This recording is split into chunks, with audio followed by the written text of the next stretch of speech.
My health was failing, and inside I knew I was dying. I feel like I had lost so much. I lost my job, I lost my health, I lost my friends. So there wasn't really that much else to lose. I got to a point where even in daily life, I thought, is this really worth doing? It's the hardest thing that you can do. Most of the time I was lying in bed, in a fetal position, just trying to hang on. It was very difficult to function because I was constantly fatigued, I was constantly nauseous, and I had this crazy brain fog. And I looked at him and I said, okay, well, where's the pill to fix me? He's like, no, you don't understand, there's no pill to fix you. And there were many times where I would find myself on the floor and having no idea how I got there or how long I had been there. This is not just something's wrong or something's really wrong. I'm sick, I have to figure out what the problem is. But I understand how people can take their life. Because you can hit a point where your coping ability is, you just wonder, am I insane? Is this ever gonna end? So if you think about it, we're looking at 45 million people in the U.S. at a given time being in a moldy building. Anybody can have problems from a moldy building, a water-damaged building. Anybody can have symptoms. My advice to someone who walks into a building and they start to feel that way is to just turn around and run like hell, because it's poisonous. The vigilance is just exhausting. Exhausting, it really is. But that is our reality.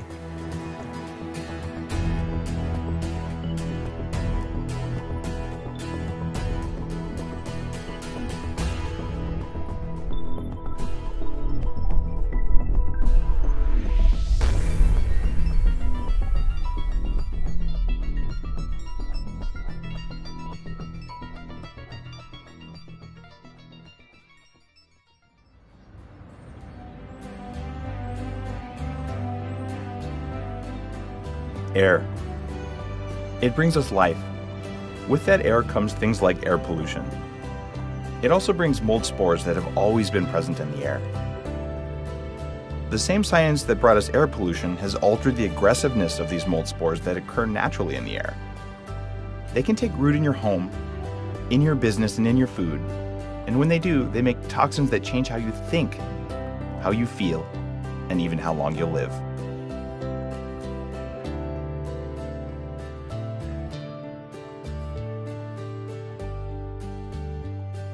When I was a kid, I was sick a lot, and then as a young man, I weighed 300 pounds. And it felt like every day was a struggle, like I was always using maximum effort to get anything done. The reason I felt this way is that I was exposed to toxic mold. This is a problem that affects hundreds of millions of people every single day. I'm Dave Asprey, and I'm making this documentary because mold affects everyone.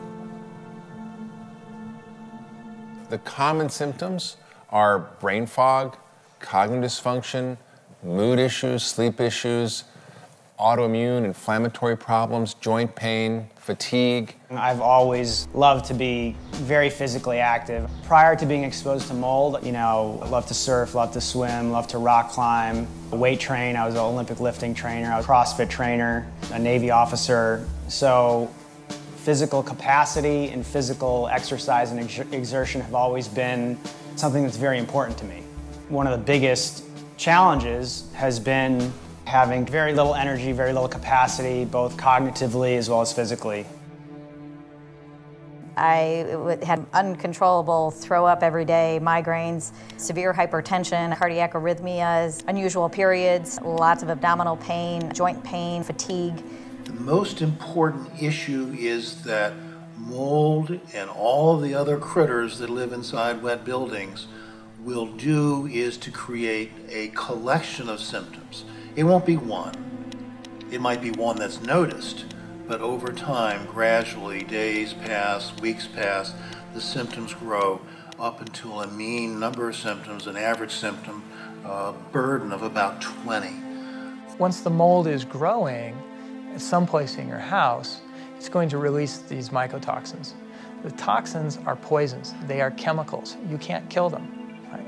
They are what are causing the problem in mold illness. And they float around your house, and they can deposit themselves on your furniture, on your books, on your possessions, on your clothing.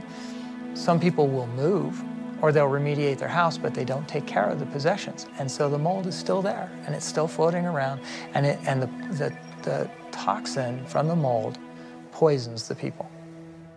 I was so fatigued that I would force myself to walk out to Central Park, sit on a rock for about 30 minutes. I would try to read if I could. I couldn't even pay attention to the words too well. And then I would go back to my apartment and sleep, and I would sleep for another 22 hours. That's about all I could do at that time. It was my daughter's birthday. I was taking her to get clothes at Sears, and I collapsed on the floor. By the time the paramedics got there, I did not have a pulse. I was very scared because my daughter was there and I was literally dying. The molds are part of the total environmental load. And if you picture yourself as a barrel, molds, pesticides, solvents, bacteria, viruses all fill that barrel. And then the mold gets excess from your house or your office or your work. It may spill over, and then you start getting symptoms, screw up your immune system and your enzyme detoxification systems, and then cause illness or dysfunction. Too many people have this little lie in their head. I can't remember anything, but I'm 40, that's normal. It's like, no, something's the matter, you have bad habits. I can't remember anything, I'm 50, well, that's because I'm 50. That's normal. No, that's because you've been exposed to something or you have bad habits. Or, well, I'm 70, and, well, 70-year-old people have memory problems and brain fog. And I'm like, no, they don't, unless they've been exposed to something or they have bad habits. So it's never normal to have brain symptoms. That's not normal. It's the sign of trouble. Lack of focus and concentration can cause you to lose words when you're talking, can reduce short-term memory in time, can cause reduction in long-term memory. It can cause you to become disoriented, where you forget your own name for a few seconds, or you can be driving around in your neighborhood and kind of look like, where am I, for a few seconds, till you track. Yeah, it can be devastating. And we have patients that have lost their jobs because their cognitive abilities had declined so much that they were unable to perform their duties. Unfortunately, exposure to mold and water damage conditions has been widely documented to cause significant neurocognitive effects. One of the most disturbing ones was a study in Poland of young children in water damaged buildings that showed significant IQ drops. It's totally possible to be exposed to mold, to take your IQ from 130 to 115, so you're still normal, you're actually still pretty good normal, but you hate how you feel, because you can tell that there's a big change and a big difference. When I first started getting sick, it started with just kind of isolated, like, panic, anxiety attacks. And they would get better, and I would just kind of shrug them off, and then it became an everyday thing. And then the fatigue started setting in and all kinds of other symptoms, tingling in the arms and shooting pains. The most difficult thing for me was that my brain was not working. As time went on, it worked less and less, until at the end I was really comatose most of the time and in bed almost all of the time, just trying to hang on, which is why I was so desperate to try different things, because mold seemed like it had the possibility of being an issue when I read about what Stachybotrys could do, but no one else believed that it could be the case. So I think I had to get to a level of desperation before I could even consider the possibility of it. It was early in the 1970s, perhaps 1969, that fungicides were added to paints for the first time. Unfortunately, those fungicides created mutations in fungi such that the fungi that lived beyond the fungicide created toxins that made us sick and the ones that were for non-mutants did not make us sick. We put the fungicide into the paint, we're paying the price. So there are molds in your environment and there are molds in food. And people who are sensitive to mold in their environment are often more sensitive to the mold or yeast in their food. Mold, certain of them, make a poisonous byproduct called a mycotoxin. So it's a mold poison. For example, penicillium is a mold. The poison it makes is called penicillin. Brewer's yeast is the mold. The poison it makes is called alcohol. And of course, we all know alcohol is neurotoxic.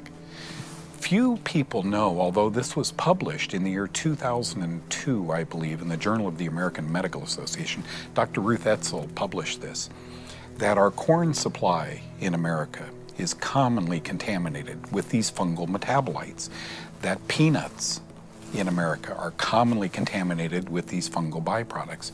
Even today, we're learning more and more about our coffee supply in America being contaminated with these fungal products. These are not okay to eat in large doses. So if you love that cup of coffee and you drink a moldy coffee every day, it may have an adverse effect on your health. The problem is you run from doctor to doctor to doctor trying to get an answer as to why the brain isn't working, the heart is pounding so fiercely, the skin is breaking out. And no doctor today is going to equate a moldy coffee, a moldy bowl of popcorn, or peanuts that you get at a restaurant to that symptom pattern, and yet scientific literature is really picking this up now. Foods that we know are higher in mycotoxins are grains, nuts, coffee, chocolate, wine. A lot of times people who have been exposed find that they can't tolerate those foods anymore. I was sweating and nauseous. The nausea, obviously I couldn't eat. My bowel movements were all changed, and because of that, I lost approximately 20 pounds. People were looking at me, and it was obvious I was very, very sick. I did not know what was making me so sick. Within a matter of 2 to 3 weeks, I went from size 2 to size 14, and then pretty soon I was size 18. Weight gain is incredibly common. We ask about it routinely. There are a few people that paradoxically lose weight, but it usually is weight gain out of the blue, without any change of diet, 20, 30 pounds, and that weight won't come off by doing the normal things of exercising and eating less. Psychological symptoms, they abound. Minimal would be just mood swings. People don't feel well, they're cranky, they don't sleep well, they tend to get set off very easily. I just lost interest in everything. Just the ensuing depression and anxiety just like took over everything. You know, I couldn't concentrate at all. I would stare at my guitar for months and just not even touch it. I just kind of withdrew. Changes we look for, we call them mood swings. Some people will get down and would have suicidal thoughts. Other people get agitated beyond agitated. So one of the areas that's also damaged with mold is an area called the amygdala. So the amygdala is in, underneath your temples and behind your eyes. Little almond-shaped structure that when that is damaged, people can have rage for no reason. And it can devastate their relationships, it can devastate their work, and people will judge them as bad when they're really not bad, they're sick. I would have this sway and moodiness.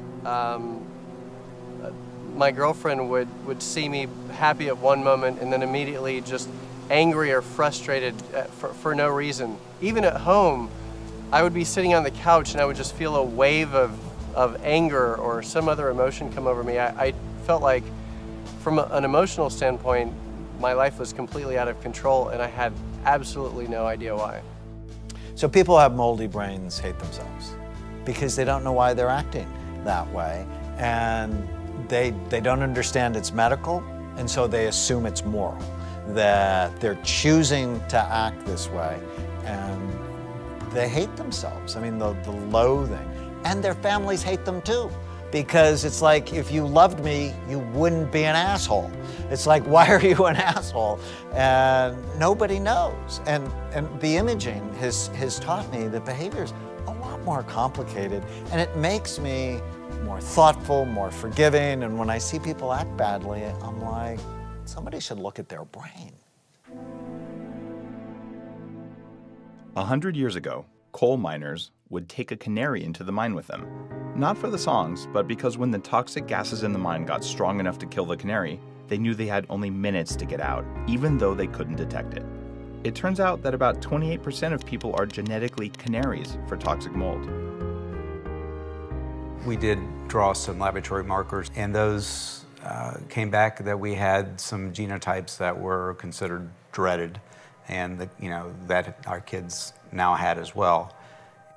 We have 3 children, and Alex, our oldest, had comprehension issues, lost his love of playing piano, was affected in many, many ways. He wound up with some pretty severe neuropsychiatric issues, and I'm happy to say he's doing much better. Removal from mold is an amazing thing. Drew, our second son, he was supposed to be getting up for school one day, and he called, Mom, something's wrong, and he was diaphoretic and hunched over, and then within about 2 or 3 days, he really couldn't walk. His legs would not support him.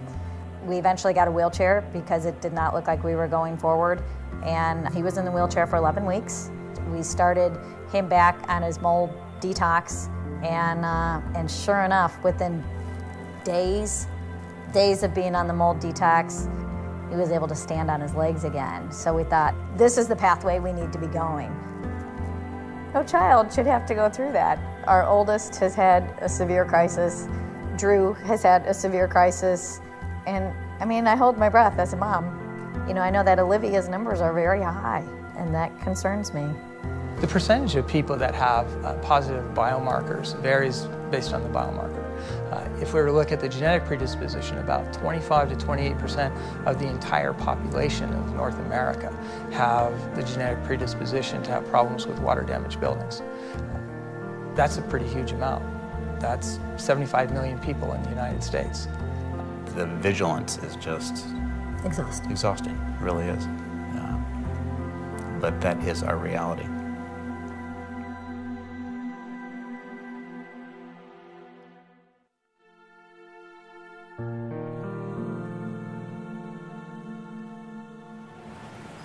The modern world, with all its high-tech advancements, has accelerated the growth of airborne particles.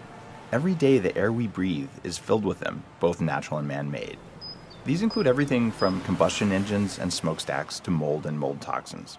Breathing these airborne particles can make some of us weak and some of us really sick. Somewhere around 50% of the buildings in the United States have water damage. What we know is that anybody can have problems from a moldy building, a water-damaged building. Anybody can have symptoms. But somewhere between 25 and 28% of the people in the United States can go on to develop multi-symptom illness that can be debilitating. They did some work on my previous apartment. They came in and jackhammered the floor out. There was apparently some problems with the pipes, which were about 6 feet below. The debris was piled up higher than the refrigerator, just concrete, and of course all the particulate matter went everywhere, and everything I own had dust on it. So it was shortly thereafter that I started feeling really sick. I had a door installed, and the installer failed to put any sort of moisture barrier. So whenever there was moisture outside, it wicked under the floor about 12 feet. Then I started smelling what I know is Stachybotrys. It's the mold that grows in drywall. And there was just a little tiny strip on the molding. And I pulled that off and got it outside, and I actually did send that in and had it tested, and it was Stachybotrys. I lived in a room that was above a sauna and a shower. And the exhaust for that sauna and shower, instead of, by code, routing those to the outside, they had routed those exhaust ducts and just dumped them into the wall. So that created a perfect environment for mold to grow. And they did some construction. They ended up ripping open that wall. And sure enough, there was a huge sheet of black mold in there. In a certain sense, it was validating to the degree that, like, okay, this makes sense. There was one leak that their pipe burst inside the wall. My bedroom wall was shared with that person's laundry wall. So when they tested my house, it showed it was the whole building that was infected. And a lot of times people don't even know that they have plumbing leaks, especially if it's a little pinhead leak. It could be going on for a very long time, and they wouldn't necessarily know until either all of a sudden the floor caves in or the ceiling falls in, or somebody's feeling sick and they're trying to figure out why. The mold was concentrated in my bedroom, above my bed, within the ceiling, so it was undetectable. My daughter Victoria had similar reactions from the mold as I had given her a bed, unknowing that it had been in my room for 5 years. And after she got the bed, she started getting the same type of cognitive difficulties, both of her legs, knees. She was having problems and seeing knee specialists. At that time, sorry, you know, just knowing that my children were watching me fail as my health was failing, and inside I knew I was dying. But it's Victoria getting the same symptoms that led me to believe it was something more than just my health. It was something that was within the home. The problem with modern buildings is that they're really made out of paper. They're made out of drywall, which, you know, basically works like paper. When it gets wet, it gets soggy, and it provides wonderful mold food. We also have HVAC systems where we collect the dust in the HVAC systems, and with moisture in there, that provides a pretty good environment for mold to grow, just even if you don't have a leak in your house. We didn't have this kind of building before 1970. So a lot of the reason that this has emerged in the past 40 years is because we built buildings in ways that no one in civilization has ever done.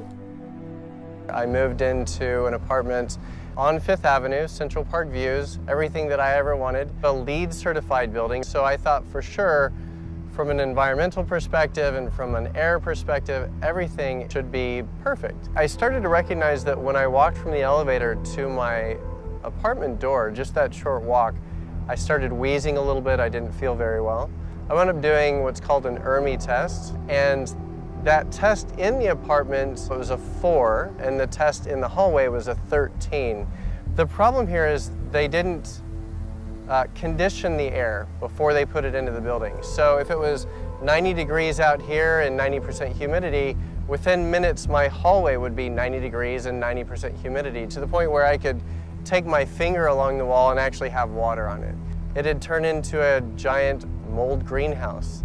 One of the real problems with mold is that it's very hard for us to control. So if we can build the safest house in the world, we can make sure that it doesn't have any lead paint in it, we can make sure it doesn't have any asbestos in it, we can go out of our way not to use any harmful chemicals in our home. But mold hides. I think one of the most amazing things was that there was very little mold. We had 2 areas that had mold in them. One was a leak under the bathtub, and one was the French doors upstairs, and that had not been flashed properly. We didn't have a big black fuzzy wall. We had mold behind a wall that nobody ever saw, and it got in the air ducts.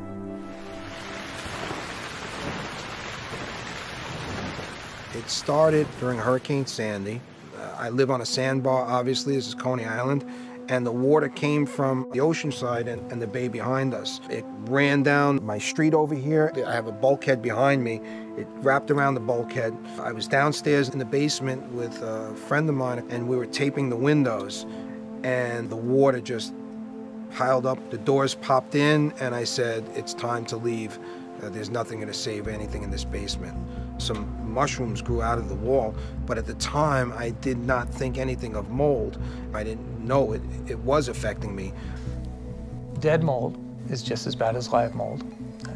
When mold dies, its cell wall desiccates, it gets dry, and it'll break apart into little fragments. And the fragments have toxins on them. This is a disease of toxin. When you inhale those toxins, they're in you. If you don't recognize them as being foreign, you have a difficult time getting them out of your body. Here's a house that was overrun by mold after Hurricane Sandy. It's an extraordinary example of how toxic mold can grow in your home. Here's how mold contaminates a building and makes you sick.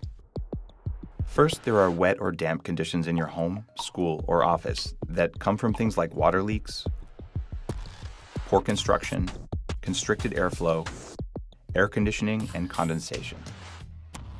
The mold grows sometimes in the open, but more often you can't see it.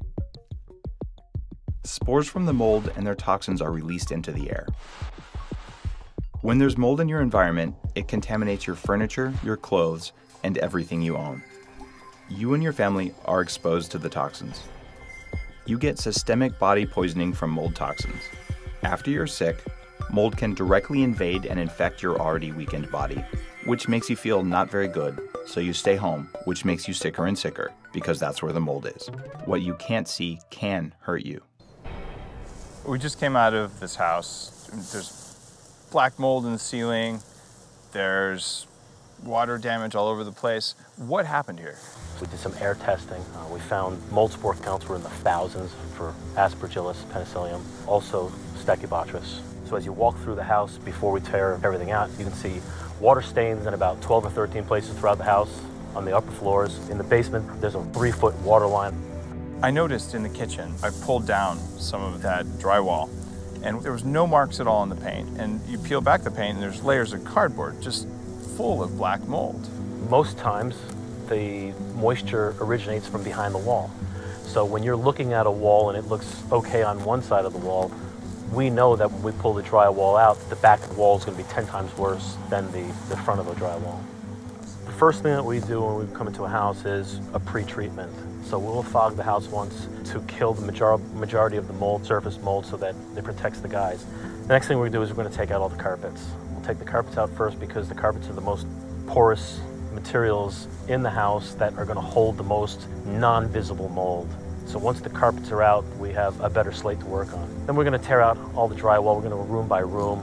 Once all of the drywall is out, all of the insulation is out, then we'll determine whether or not subfloors have to come out. In this particular case, you saw us ripping up the hardwood floors. After everything's out, all the nails are pulled, all the screws are pulled, all the insulation is gone.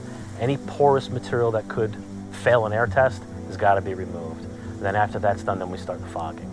Mold is a living organism. As soon as the fog hits the mold, it foams up. So we know to scrub that area, fog it again, scrub it, fog it again.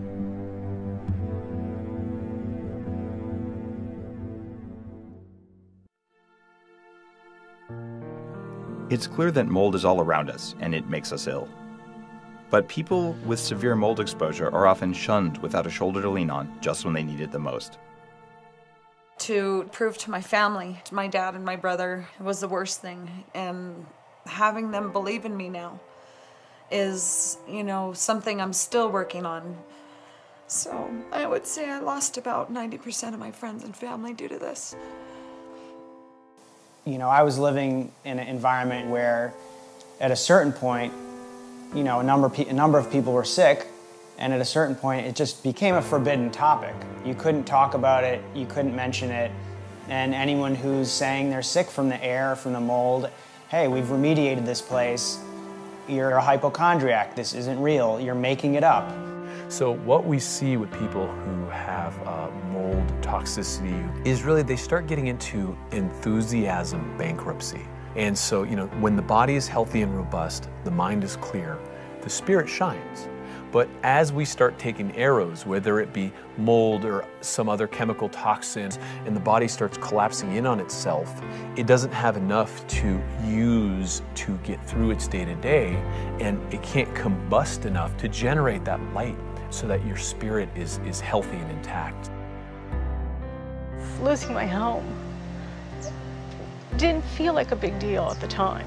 Now it does, because it's been 3 years. I left thinking that I was going to go to some dry part of the country and I was going to find a nice mold-free house. So by the time I actually left home, I feel like I had lost so much. I'd lost my job, I lost my health, I lost my friends. So there wasn't really that much else to lose. I got to the point where I almost didn't feel like a person anymore because I was so sick and I was so out of it all the time. It was really like being comatose all the time. Yeah, except for maybe an hour a day. You know, you pick up the phone and you say, sorry, I haven't called in ages. By the way, I have some weird mold thing that no one's ever heard of. And, you know, they're like, okay, sure, you know, nice to hear from you. Hope you feel better, take care, and that was it. So when I see people where one person is affected and other family members may not be affected, it's always a touchy situation because depending on the relationship that the couple or family has, it can be hard for someone to understand that a water-damaged, moldy building can have this big an impact on health, especially if they aren't feeling anything. People are different genetically. They will react differently to anything. Support's been tough. Support's been tough. People understand trauma. People understand cancer. I mean, there's certain things that people get, and they know to be supportive, and they understand, and they ask the right questions. This is one of those things that's kind of taboo. It's one of those things where they think you're crazy. I got to a point where even in daily life, I thought, is this really worth doing? I just feel pain, I feel lethargy, I have no spirit to do absolutely anything. It's the hardest thing that you can do. A lot of people do start to feel hopeless because they can't stop feeling that. Optimism is very important. It's hard to muster sometimes, though, when you're lying on the couch feeling awful for days on end. You know, I can sit here and talk optimism all I want, but it's been a very tough road. I mean, I'm not going to mince words. There were times when I didn't want to wake up. I was in so much pain. Like I said, it's hard to muster optimism, but you kind of have to. It's either that or perish. I understand how people can take their life, because you can hit a point where your coping ability is, you know, you just wonder, am I insane? Is this ever going to end? You can no longer just kind of power through it. Most of the time, people with mold illness are not diagnosed. So the psychological effects are, the doctors are often saying it's in your head, or you're depressed, or take some Prozac, but mold illness is not a Prozac deficiency. It's a real thing. And because the doctor has missed it or not diagnosed it, it doesn't mean that you're crazy. It means that you have not been adequately diagnosed. So the key is to not lose hope, to find the resources you need, and to get properly diagnosed. And that's the way out. The fight, it has been, that is when we have down days. We have up days, we have down days, and typically those down days are overwhelming. I am tired of the battle, because it is a battle all the time.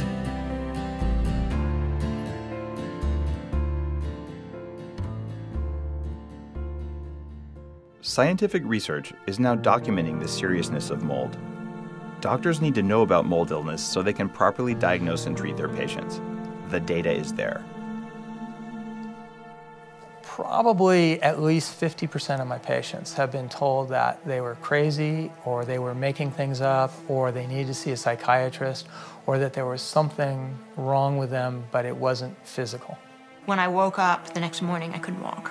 At first, I thought it was an extreme version of like what happened after exercise, except I hadn't exercised, and it was worse. And the neurologist said there was nothing neurologically wrong with me, which was pretty bizarre because like I was lying on his examining table, barely able to move. Like shifting my legs on the table was utterly exhausting. And he was like, no, you're neurologically fine, which was pretty bizarre. And he diagnosed me as having chronic fatigue syndrome. And clearly for him, all that meant was, I can't help you. If I were a physician talking to the public today about common symptoms I see in mold-impregnated patients, I don't think I'd have a lengthy list. I think it'd be a very short list. For example, jock itch, toenail fungus, vaginal yeast, ringworm. That's about where I'd go with it. Most physicians simply would not believe that asthma, chronic sinusitis, even some cases of bronchitis and some cases of cancer are intimately linked with mold and their poisonous byproducts. This is documented in the scientific literature. So there's this chasm that exists between what we're hearing or talking to our private physician about and what he is prescribing for us. The problem is most doctors don't think about mold. They don't take a good mold history. They don't ask them about where they live or where they work or what's going on. I had a patient, for example, who had mold in his office. In one of the air ducts, there was a rotten sweatshirt in there that was full of mold. It was blowing mold spores and made him chronically ill. I would say about half of the doctors, there was doubt that I was making it up. I was sent to a neuropsychologist to actually prove whether or not my brain was functioning correctly or if I was actually making it up. I saw several local doctors, and I wasn't getting any diagnosis other than, oh, you're just having general anxiety. So they were just throwing Valium at me and Zoloft and all the typical things. It didn't occur to anyone that there may be something deeper going on. For me, being told this is something you're making up, I mean, I had like 7 or 8 different systems that were not working at one time. People are looking for help because they know they've got symptoms, but the standard blood tests that are done by the physicians are normal. The standard approach to thinking does not include the time in an interview needed to bring out 25 different health symptoms. The process of learning to trust my intuition in learning to avoid mold has been a really amazing thing. I'm a science writer, and it's really changed my relationship to science in a lot of different ways. Most scientifically minded people tend to think in terms of placebo-controlled, double-blinded trials, and that's great. I mean, we need a lot of those, and we don't have them, and I'm all for it. At the same time, it has forced me to think about what we can understand, how we can use the tools of science when we don't have a budget, when we don't have people in white coats, and we're having to figure it out for ourselves.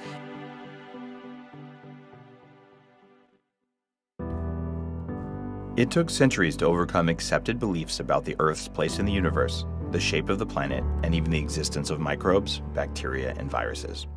Each wave of discovery has had its resistors, but the truth always wins out. This is happening now. We are seeing mold exposure and chronic disorders in a new light, and science has confirmed what sick people have been saying for years. The problem is around us in buildings with windows that never open and recirculated air.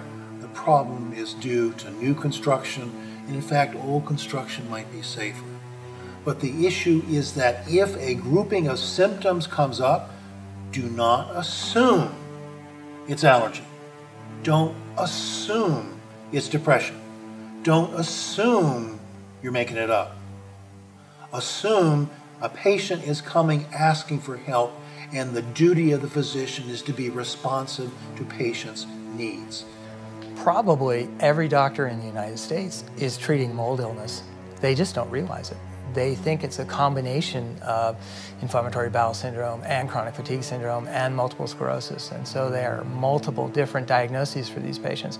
We say in medicine that the approach to diagnosis should be history, history, history. So that's the first thing. So you want to take a very good history and find out if someone has mold exposure, if someone lives in a moldy environment, if they did live in a moldy environment, then moved out, if they have mold at work, what kind of building they live in. And then there's laboratory tests that help to confirm inflammation in the body and hormonal disruption and brain disruption that happens as a secondary cause of the mold that we can actually measure. I started scouring the internet trying to find someone who could maybe help me. And when I found my current doctor who treats me for mold, she did a whole array of tests so I could get the diagnosis. Then when I moved into my place 6 years ago, immediately the chronic fatigue started to get worse. As the years went by, it progressed and it progressed. The pain got worse.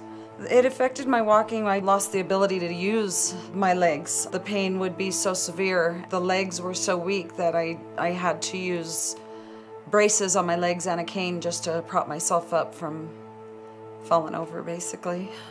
They sent me to a neuropsychologist, and he detected that there was some sort of brain damage on the left side of my brain, and it was dying. So my experience, seeing hundreds of moldy brains, is they look what I call a toxic brain. So a healthy SPECT scan is fat, full, even, symmetrical, beautiful. But the toxic exposure from mold, it begins to shrivel it. So it goes from this big fat grape and it begins to take on the shape of a raisin, which means there's lower blood flow, lower activity across the cortical surface. It's not one you want. This illness is readily identifiable. The illness is readily treatable. The illness does not have to ruin lives. The problem is not confined to grandma's wet basement. My recovery has quite a bit of ways to go. My biggest hopes and dreams are my daughters and I have no more pain. Testing is so hard because there's not enough doctors that are knowledgeable and that are willing to believe.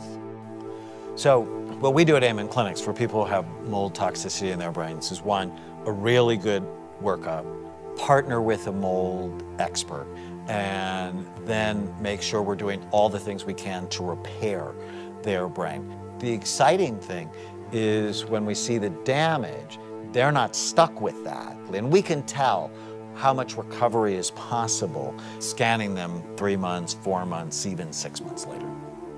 There's a principle in functional medicine called the TAC rules. And the principle is this: if you're standing on a TAC, it takes a lot of aspirin to make it feel better. The treatment is removing the TAC. So in the case of mold, you have to remove the person from the moldy environment. Otherwise, they don't get better. We came back from a trip to Colorado where we had done a little bit of camping, basically because I had started to become so hyper-reactive. We started cleaning up our house to get rid of all the mold, but at that point I was so sensitive that I just knew I was going to have to leave Ohio. And I camped in the backyard and started getting cold.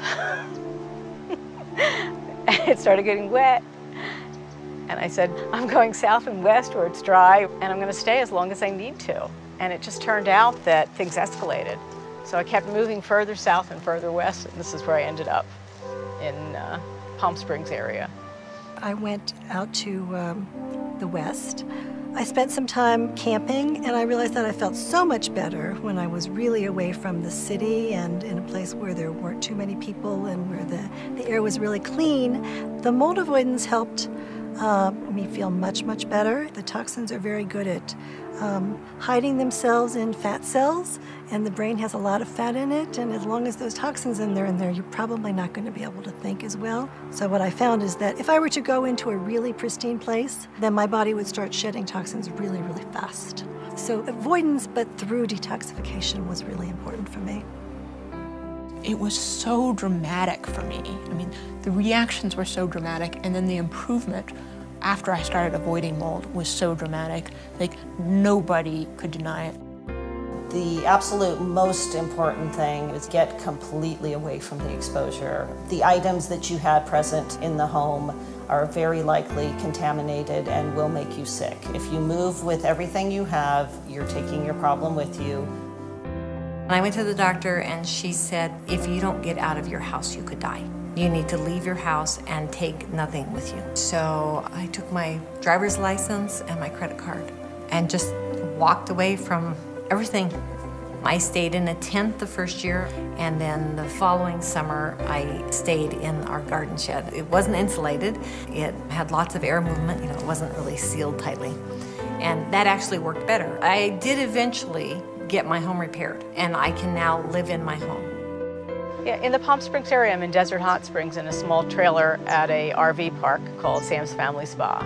One of the things that I need to do, and other people that are sensitive to mold need to do, is we need to clean everything off when we get out of an environment that's not controlled, because it's really hard sometimes to know whether you're picking up mycotoxins or mold spores. So when I started doing avoidance and camping, I had maybe 24 or 25 different symptoms, and they just started peeling off. Our treatment protocol depends on how poisoned or how sensitive the patient is. So first, history, physical exam, laboratory test to find out what their immune system looks like, then provocation of the molds, and then treatment with the injections of the mold. Also, if they have mycotoxins or mold toxins in them, we would then go ahead and give them sauna if they can tolerate it. And we would give them high nutrients like vitamin C, glutathione, multiminerals, multivitamins. And a lot of patients need oxygen therapy because their microvessels have shut down and they don't extract the oxygen. So when you have these conditions, rule out fungus first. Otherwise, you'll run from doctor to doctor to doctor, and you can rule out fungus relatively easy with good supplements aimed at interrupting fungal growth in your body and a diet that literally starves parasitic yeast and fungus. What does mold hate? Hates eggs, hates beef, right? Hates broccoli, hates Brussels sprouts, hates kale, hates celery, hates carrots. And so those are the foods that we want you to eat. So of the 40,000 psychiatrists in the United States, very few of them look at the brain. So what that means is they're flying blind. And when you fly blind, you miss traumatic brain injury, you miss mold exposure, you miss other environmental toxins, and because you miss those, you misdiagnose, mistreat, and hurt people. My advice to anybody who's feeling really sick and they can't get to the root cause and they're getting the proverbial runaround from doctors is to go find a mold literate doctor who can do the correct tests. Because I suspect there are people out there who have been sick for years who have gone undiagnosed and they've been misdiagnosed. So I would suggest to anybody who just isn't getting better to entertain the idea that it could be mold related, because mold is everywhere. It's hard to find a place that's clean. It's hard to clean a place, but I've gone in a very short amount of time from chronic fatigue, dragging myself out, sleeping 22 hours a day, to working again and running half marathons. I just ran a half marathon yesterday. You have to be, what I say, the captain of your own ship. You have to be the head scientist and figure out what is wrong, what helps, what doesn't help. For a doctor to figure this out, they would have to follow you around 24/7, taking notes of everything you do. I still find moments of joy most every day, but it's certainly not the life that I ever imagined.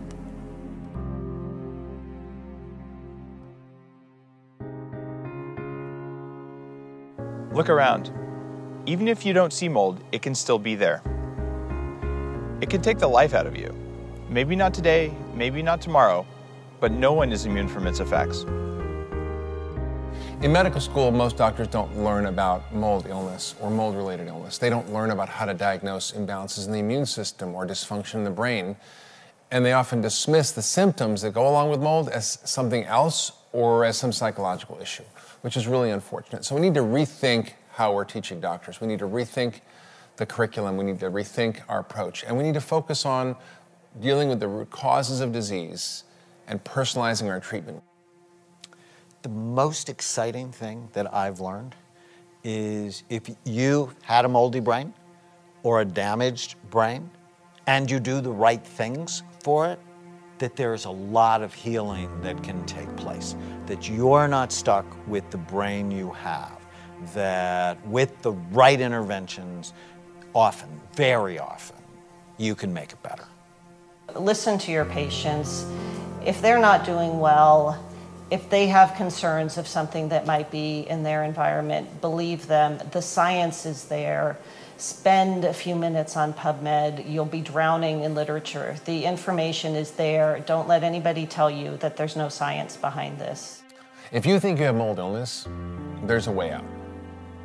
And it might be a long way out, but there is a way out, and there is hope. But you have to find a practitioner who can help you deal systematically with the mold illness. One, you have to get rid of it in your environment, and two, you have to get out of your body, and three, you have to repair the damage that's been done. So those are the 3 steps to healing from mold illness. And if you follow those steps and you're focused and you work with an experienced practitioner, you can get better. I absolutely know that in 10, 15, 20 years, the mold illness biotoxin paradigm will be taught in medical schools. It has to be. There are so many patients. There's so much data in the published literature. Unfortunately, it's just not in the literature that most doctors read. It's in magazines, journals like Toxicology, as opposed to the Journal of American Medical Association. But when I started this, I was skeptical, like any doctor is. But after I saw my first 15 mold patients who were all going to the same school, and I saw that they have the same history, they have the same physical exam, they have the same abnormalities on lab work, and then when they were treated, the ones that took the treatment got better, and the ones that didn't. So I am convinced, beyond a shadow of a doubt. Now, 5 years, 700 patients later, I'm even more convinced. What we see in the U.S. is a huge increased number of people sick in water-damaged buildings that we don't see in other areas. So are we doing the right thing as far as mold goes in the U.S.? No. Can we do a lot more for the 50% of U.S. buildings that are water damaged? Yes. Should we be monitoring our children? Should we be monitoring our schools and our workplace? Yes. Our children and workers are given rights to safe schools and safe workplaces.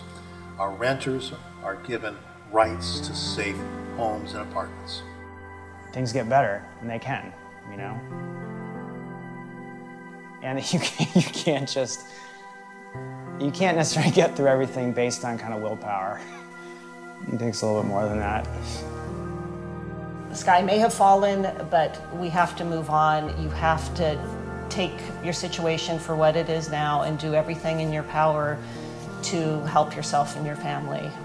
The question is, do we want to know? And it's scary. I don't think I wanted to know either. Your home environment can be a scary place for you. And it's so scary for us to think that the medical community is not taking care of us and that they don't know what's in the literature. So that's a scary thought. And I think that we don't really want to know that. But I think we need to. I would encourage people to really tune in and really listen to their bodies and see their bodies as a source of wisdom rather than expecting the answers to all come from authorities from outside. Because the fact is, I mean, we need authorities from outside who have studied this and have something to offer. But we don't have it right now. We don't have it nearly as much as we need. So I think people need to accept that and you know, turn to one another for support, learn from patients, and learn from themselves. My health now, and I'm not even to the peak, my health is better than it almost has been the rest of my life. So for me, it's been a godsend to get this far, and I'm so happy, and I hope I can convey to other people that you might actually get better than you were before. So, you know, keep your chin up and keep trying to make this thing work for you.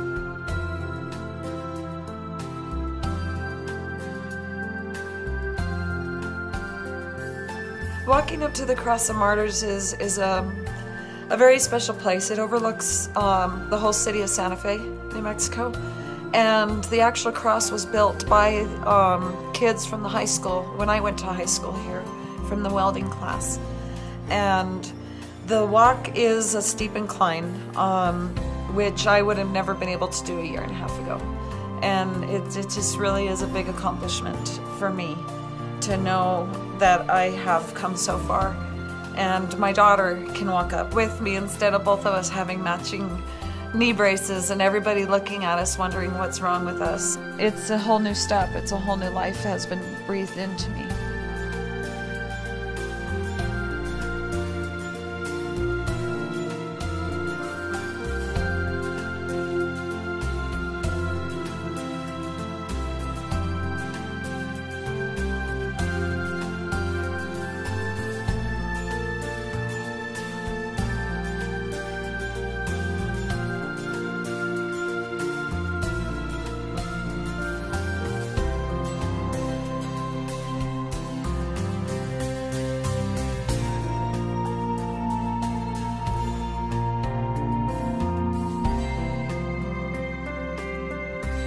People who have major problems with their health have something that's very valuable on the other side, which is in spirituality we call it gnosis. It's an understanding of who you are fundamentally. And you can turn this and turn this malady into a gift because you become so hyper-aware and sensitive to your environment, to the foods that you eat, to your interactions with people. Hey, that shirt that you're wearing is moldy. And so you have to develop these senses to become more hyper-aware. The lack of awareness is the malady that's really infecting our society. And so a lot of times on a spirit level, the lesson that we learn from something like this really turns us around and liberates us. So when we become more conscious and aware, we then have the capacity to take that into other facets of life. And this challenge has put them through a furnace, and on the other side, they're fully cooked and enlightened human on a lot of levels. They're spiritually lighter, they're awake, and it's a gift, and they see it as such. So if you're in a situation where you feel like you've lost hope and you've been at this for so long and you've tried all these things and it's just roadblock after roadblock and you're at the point where you just don't have the energy, you don't feel like fighting anymore, it's because you've used up all your willpower trying to do something that isn't fixable with the trajectory you were on. So you have to change course, right? And as you start to change course, as you learn what it is that is bothering you, and learn what it is that's going to enhance your vitality, what happens is you have some energy that gets liberated. And you use that almost like profit, right? You start to use that and reinvest it in getting better and better and better. And eventually that enthusiasm comes back, that hope starts to come back, and you feel well. It's really hard on the other side of it to think that it's hopeless, but that's because you've been clouded by this really spiritual malady that comes from being under the burden of something like this for too long. And I'd love to say to you that there's plenty of hope. What you have to do is just get on the other side of the problem, and then hope starts to bubble back up.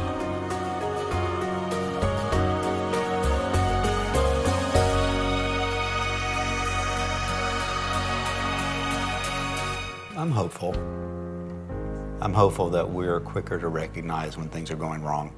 I'm hopeful that the entire medical community can get on board quicker, and I don't know what the ultimate momentum shifter is going to be, but at some point this will be recognized. We won't be seen as such oddballs, but we'll be seen as people who I think kind of got hit early. I'm just hopeful that our kids don't have to go through this, that they don't have to fight for their medical treatment. They won't have to fight to have a clean home. They won't have to, I mean, everything's been a fight. And it would be nice if we didn't have to fight, if we could discuss, if we could learn and educate together. That would be wonderful. And I think we're kind of at the forefront, but we're not there yet. But I'm hopeful we can get there.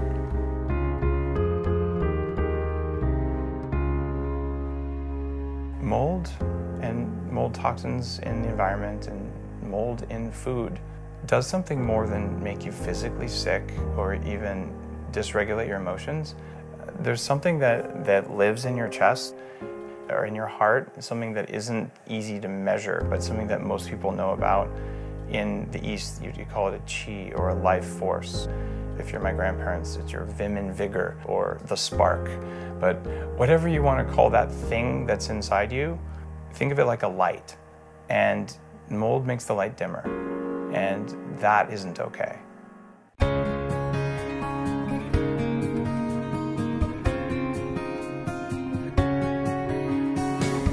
It's hard to walk a mile in another man's shoes.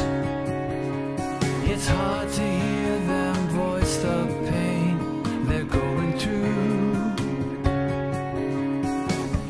It's hard to know what's really real, and everyone complains anyway, so who knows what they really feel. It's so easy to smile and look away.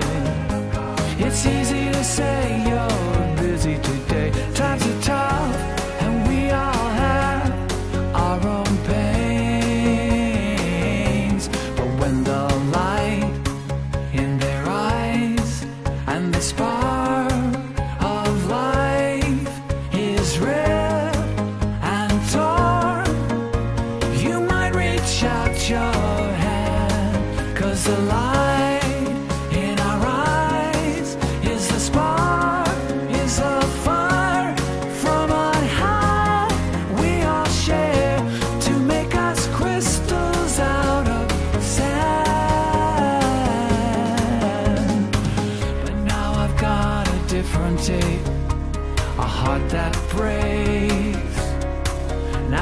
see just what they see.